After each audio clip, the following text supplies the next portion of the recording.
Today our format is cot की power mx and cosec की power nx dx upon now the same. Yesterday you have done the format of this 10 की power mx and sec की power nx. So where 10 is written you have to write cot and when sec is written you have to write cosec. बाकी same है आपका ना देखो दस तो जैसे the power of sec x की जगह में the power of cosec x is even positive integer put z is equal to जैसे यहाँ पर 10x है तो cot x. So now if power of sec x is not even positive integer then आपका नाम see the power of the 10x की जगह में cot x. कोई एक ही चेंज होगा. Yeah. अब देखो a if the power of the cot x is odd positive integer then put z is equal to cosec x. And if power of cot x is even positive integer then put cosec square x minus 1 in place of cot square x and then substitute z is equal to cot x. sec square x minus 1. या ये हमने format लिखा हुआ है 10 की power mx और sec की power nx. जहां अब 10 है 10 will be replaced by cot and sec will be replaced by cosec. बाकी बिल्कुल सेम है आपका. ठीक है.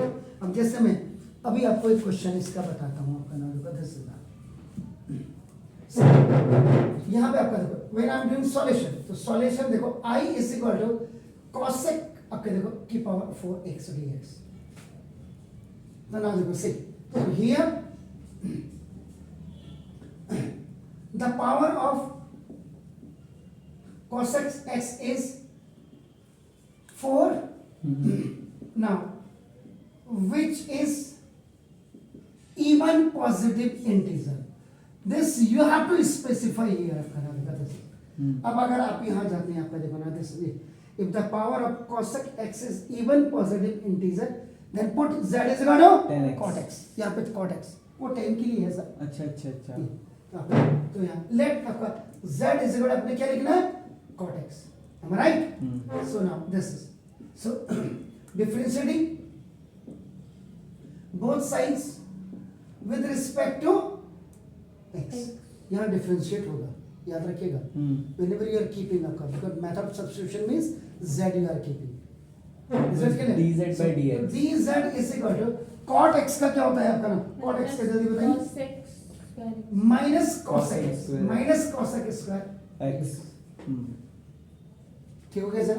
तो therefore अगर आप देखेंगे तो ना दिस तो cosec square x dx is equal to minus dz. This is second one. So now अब आ जाइए आपका नाम देखो according to question करके. So now I is equal to you can write what cosec square x into cosec square x dx. Sure. now देखिएगा अब this means I is equal to यहाँ क्या रखेंगे cosec square x ही लिख सकते हैं. no sir cosec square x minus क्या होता है अच्छा वाला फॉर्मूला. हाँ तो cosec square x minus cot square x is equal to 1. तो ना 1 plus cosec cot square square x is equal to 1 plus cot cot square square x plus 1. Sure. आपका देखो यहाँ पे आपका 1 plus cot square x और minus dz. अभी आपका नहीं इसको तो अभी फिर रखिए यहाँ. ठीक है. I is equal to 1 plus cot x है तो cot x का मतलब आपने क्या लिखा है z तो z स्क्वायर और into ये माइनस dz आ गया. देखिए इसे क्या cosec स्क्वायर की जगह में हो गया. तो ना I is equal to minus बार रख दीजिए. सुना ऐसे क्या है सुना या आप इसको माइनस भी रखते हैं आप कहते हैं माइनस 1 dz और माइनस इधर माइनस प्लस माइनस का माइनस z स्क्वायर dz भी कर सकते हैं आपका नाम देखो जैसे dy dx of x की पावर n. सर 2 माइनस कैसा है सर ये माइनस दोनों के लिए होगा सर. एक माइनस इसका अच्छा माइनस मल्टीप्लाई होगा. Minus multiply. Yes sir. तो ना x की power n plus 1 upon n. तो ना I is equal to minus z और माइनस z की पावर 2 plus 1 upon 2 plus 1 हो गया by this formula. तो I is equal to minus z minus z की पावर 3 upon z. अब आपका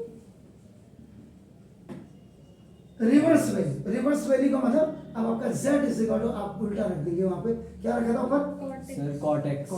ये देखो तो आपका तो minus cot x minus cot i is equal to minus sorry minus cot x आपका कॉट एक्स और minus cot cot cube x upon 3 और plus c c answer yes sir okay okay